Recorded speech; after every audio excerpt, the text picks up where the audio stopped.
Selamat datang ke tanah Pantai Tengah Langkawi.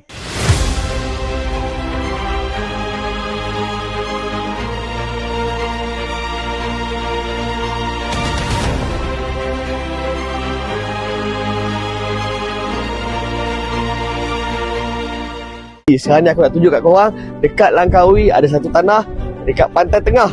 Tanah dia berkeluasan 32,581 square feet. Okay.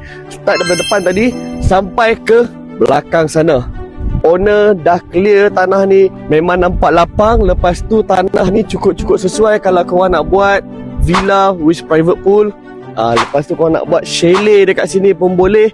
Nak pergi ke pantai pun tak jauh. Nak ke pantai kalau jalan kaki lebih kurang dalam 10 minit sahaja. Okey, itu kalau jalan kaki. Kalau naik kereta 5 minit, 3 minit boleh sampai. Infra air, infra api, semua dah cukup lengkap. Jalan masuk, jangan risau, jalan masuk dah ada ni. Ini jalan masuk. Sana adalah Pantai Tengah. Okey, masuk ke dalam sini. Tanah dekat sini masih kosong lagi.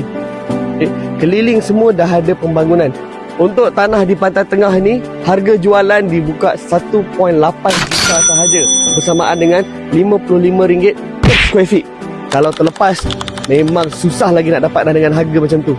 Jadi, DM dia cepat-cepat. DM.